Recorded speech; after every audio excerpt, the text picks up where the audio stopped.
Hello students, welcome to Anjan sir classes. आज हम लोग एक जो पिछले क्लास में टॉपिक शुरू किए थे कि एटम का स्ट्रक्चर के बारे में और उसमें क्या क्या रहता है उसके बारे में। तो क्या था आपका एटम के अंदर जो तीन चीज़ होता है, क्या क्या होता है? एक प्रोटॉन, एक इलेक्ट्रॉन और एक न्यूट्रॉन। तो ये तीनों चीज़ कैसे निकला था, यानी कि कैसे साइंटिस्ट लोगों को इन तीनों के बारे में पता चला, वो हिस्ट्री के बारे में हम लोग पढ़ने वाले हैं। तो सबसे पहले जो डिस्कवरी हुआ था स्टूडेंट्स, वो था इलेक्ट्रॉन। इलेक्ट्रॉन डिस्कवर होने के बाद डिस्कवर हुआ प्रोटॉन और उसके बाद लास्ट में डिस्कवर हुआ था न्यूट्रॉन। तो देखिए, जो इलेक्ट्रॉन डिस्कवर हुआ था ना, उसको जो डिस्कवर किए थे उन साइंटिस्ट का नाम था जे थॉमसन। और प्रोटॉन जो डिस्कवर किए थे, देखिए ये तीन चीज़ ना आपके एग्ज़ाम के लिए बहुत ज़रूरी है। मतलब ये तीन चीज़ कौन कौन साइंटिस्ट डिस्कवर किए थे, एग्ज़ाम में बहुत ज़्यादा आता है। तो मेरे साथ साथ आप लोग भी इसको याद कर लीजिए कि इलेक्ट्रॉन डिस्कवर किए थे जे थॉमसन, ठीक है। आपका प्रोटॉन डिस्कवर कर दिए ई गोल्डस्टाइन, उनका पूरा नाम है Eugene Goldstein. And number 3 neutron discover किए थे सैडविक नाम का और एक साइंटिस्ट। तो इस क्लास में हम लोग ये जानेंगे कि इलेक्ट्रॉन का डिस्कवरी कैसे हुआ था। अगले क्लासेस में हम लोग ये जानेंगे कि प्रोटॉन और न्यूट्रॉन का डिस्कवरी कैसे हुआ था। तो मेन टॉपिक शुरू करने से पहले आप लोग अगर अभी तक मेरे चैनल को सब्सक्राइब नहीं किए हैं तो उसको सब्सक्राइब कर लीजिए, क्योंकि इसी तरह से मैं आप लोगों के लिए और भी इम्पॉर्टेंट चैप्टर का वीडियो लाते रहूँगा। ओके, देखिए जो आज का मेन टॉपिक है ना, वो है आपका डिस्कवरी ऑफ इलेक्ट्रॉन। तो अब जो यहाँ पर एक डायग्राम देख पा रहे हैं, ये क्या है, कहाँ से आ गया ये डायग्राम? ये डायग्राम जो है ना, वो आपका एक ट्यूब का है। और ये ट्यूब किस चीज़ से बना हुआ है?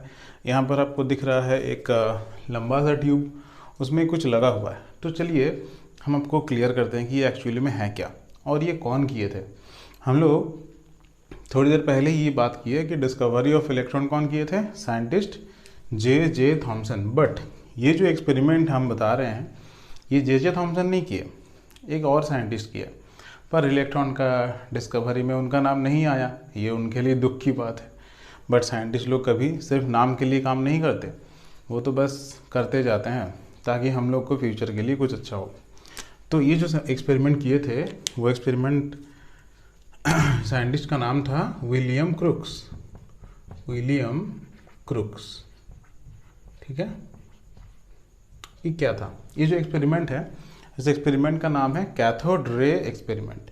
और ये जो ट्यूब देख रहे हैं आप, ये एक कांच का ट्यूब है और इसमें दोनों तरफ आपका दो मेटेलिक डिस्क रखा हुआ है। ये जो मेटेलिक डिस्क है, इसको हम लोग यहाँ पर नाम बोल रहे हैं कैथोड, और ये जो इस तरफ है, इसका नाम हम लोग बोल रहे हैं एनोड, ठीक है। ये दोनों मेटेलिक डिस्क आपका वायर से कनेक्टेड है एक बहुत ही ज़्यादा हाई वोल्टेज डीसी जनरेटर के साथ, जो कि ग्रेटर देन 10,000 वोल्ट डीसी है। ओके, तो ये आपका, और यहाँ पर देखिए ऊपर में एक कुछ पाइप जैसा दिख रहा है, यहाँ पर आपका एक पंप लगा हुआ है। This is a pump. ये जो पंप है उसका काम क्या है? वो आपका इस ट्यूब के अंदर का सारा हवा धीरे धीरे निकालेगा। तो प्रोसेस क्या हुआ, देखिए इसमें जो एक्सपेरिमेंट वो किए थे विलियम क्रुक्स, वो ये सारा हवा पंप से निकालने के बाद इस जनरेटर को ऑन कर दिए जब अंदर में प्रेशर बहुत ही लो हो गया था। और फिर वो देखे कि यहाँ से कैथोड से एक रे जो है वो निकल रहा है, कैथोड से एक रे निकल रहा है और वो एनोड की तरफ जा रहा है, जो कि एक्चुअली में ऐसा कोई कलर नहीं था इस रेज का, वो इनविजिबल टाइप का था। बट वो एनोड के पीछे एक स्क्रीन लगा दिए, यहाँ पर वो एक स्क्रीन लगा दिए जो फोटोग्राफिक प्लेट के जैसा है, जिंक सल्फाइड का जनरली बनता है। तो ये जो स्क्रीन वो लगा दिए एनोड के पीछे, उसमें वो देखे कि ये जो कैथोड से रेज आ रहा है ना, ये आपका यहाँ पर स्क्रीन में जाके फ्लूरेसेंस क्रिएट कर रहा है, यानी छोटा छोटा लाइट का स्पॉट जैसा दिख रहा है। और जैसे ही ये लाइट का स्पॉट यहाँ पे दिख रहा है, तो ये सब रेज का वो नाम दे दिए cathode ray. This rays are named as cathode ray. और इस ट्यूब को नाम दे दिया गया CRT यानी कि कैथोड रे ट्यूब। और इस एक्सपेरिमेंट से हम लोग को क्या पता चला कि कैथोड से, यानी ये जो मेटेलिक डिस्क है, इधर लेफ्ट साइड वालों को हम लोग जो नाम दिए थे कैथोड, कैथोड से एक रे निकल रहा है, वो एनोड की तरफ जा रहा है, तो इसका नाम हो गया कैथोड रे। ओके, बट इसी एक्सपेरिमेंट को करने के बाद विलियम क्रूक्स और कुछ नहीं बोले, तो इसलिए उनका नाम इलेक्ट्रॉन का डिस्कवरी में नहीं बोला जाता है। वो बस इतना एक्सपेरिमेंट किए थे। अब जे थॉमसन का नाम क्यों लिया जाता है? क्योंकि वो इसके बाद का काम किए। वो इसके बाद का काम क्या किए? वो बताए ये जो रेस जा रहा है, वो अपने बहुत सारे एक्सपेरिमेंट किए और उससे ये बताए कि जो रेज आपका जा रहा है वो इलेक्ट्रॉन है। कैसे बताया? वो बहुत सारे एक्सपेरिमेंट किए। सबसे पहले एक्सपेरिमेंट वो ये किए कि इस रे जो जा रहा है इसके बीच में वो एक आपका क्रॉस रख दिए, जो क्रिश्चियन लोगों का क्रॉस होता है ना, वही जो क्रॉस रख दिए। और क्रॉस रखने के बाद उनको दिखा कि ये जो क्रॉस है उसका शैडो आपका यहाँ पर दिख रहा है, ये जो स्क्रीन है इसमें दिख रहा है, शैडो दिख रहा है। इसका मतलब क्या हुआ कि ये जो रेज है ये आपका इसका शैडो बना रहा है। और कोई भी लाइट के जैसा ही, मतलब लाइट जैसे कोई भी चीज़ का शैडो बनाता है, बिकॉज लाइट जो है वो स्ट्रेट लाइन में जाता है, तो इलेक्ट्रॉन भी स्ट्रेट लाइन में जाता है। तो मतलब कि वो बताया कि ये जो रेज है वो भी स्ट्रेट लाइन में जा रहा है। तब तक उसका नाम इलेक्ट्रॉन नहीं दिया गया था, बस बोले कि ये जो रेज है वो स्ट्रेट लाइन में ट्रैवल करता है।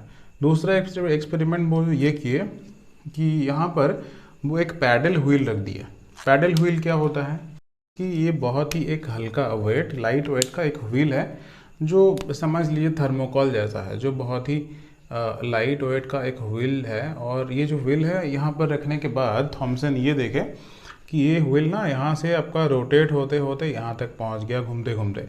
तो इससे उनको ये पता चला कि जो ये रे है कैथोड रे, उसका कुछ मास होगा, कुछ है, बहुत ही कम है बट कुछ तो मास है, और इसीलिए वो यहाँ से यहाँ तक पहुँच गया। इसका मतलब ये हुआ कि कैथोड रे का कुछ मास होता है। दूसरा मतलब तीसरा जो एक्सपेरिमेंट वो किए वो ये है ना कि वो यहाँ पर इलेक्ट्रिक फील्ड रख दिया। ये जो ट्यूब है इसके ऊपर और नीचे 2 प्लेट लगा दिए और एक्स्ट्रा वो दूसरा AC सोर्स के साथ कनेक्ट कर दिए। ठीक है, यहाँ पर ऐसे वायर से कनेक्टेड है। ये आपका पॉजिटिव प्लेट है और ये नेगेटिव है, ये दोनों वायर से कनेक्टेड है। तो इसमें उनको क्या दिखा कि ये जो रेज जा रहा था कैथोड रे, वो जाते जाते जाते जाते इस पॉजिटिव प्लेट के तरफ टेढ़ा हो गया। इससे उनको ये पता चला कि जो पॉजिटिव के तरफ आ रहा है वो ज़रूर नेगेटिवली चार्ज्ड होगा। तो बता दिए कि जो रेज है वो नेगेटिवली चार्ज्ड है। तो इन सब एक्सपेरिमेंट करने के बाद जे थॉमसन को ये लगा कि ये जो रेज है वो एक्चुअली में नेगेटिवली चार्ज्ड पार्टिकल्स है, और उसका वो नाम दे दिए इलेक्ट्रॉन। तो कौन दे दिए इलेक्ट्रॉन का नाम? J Thomson. ओके, तो इलेक्ट्रॉन का नाम हो गया और डिस्कवरी हो गया। बाद में और एक साइंटिस्ट जिनका नाम है मिलिकन, वो इलेक्ट्रॉन के चार्ज के बारे में भी पता लगाए और वो बोले कि इलेक्ट्रॉन का जो चार्ज है वो होता है 1.6 × 10⁻⁻19 कूलम्ब, और इलेक्ट्रॉन का जो मास होता है वो होता है 9.128 × 10⁻⁻28 ग्राम। ये दोनों चीज़ भी आप लोग को याद रखना है, क्योंकि ये आपका शॉर्ट क्वेश्चन में या फिर MCQs में आते हैं। तो इलेक्ट्रॉन के बारे में ये 3 चीज़ आपको मेनली याद रखना है कि इलेक्ट्रॉन कौन डिस्कवर किए थे, इलेक्ट्रॉन का मास कितना होता है और इलेक्ट्रॉन का चार्ज कितना होता है। ठीक है, तो नेक्स्ट क्लास में हम लोग ये जानेंगे कि प्रोटॉन और न्यूट्रॉन का डिस्कवरी कैसे हुआ था। अगर आप लोग को मेरा वीडियो अच्छा लगा हो तो ज़रूर लाइक कीजिए और मेरे चैनल को सब्सक्राइब कर दीजिए, ताकि अगले और ऐसे ही इम्पॉर्टेंट सब वीडियोस मैं आप लोग के लिए लाता रहूँगा। तो चलिए, अच्छे से रहिए, अच्छे से पढ़ाई कीजिए। आज के लिए बाय।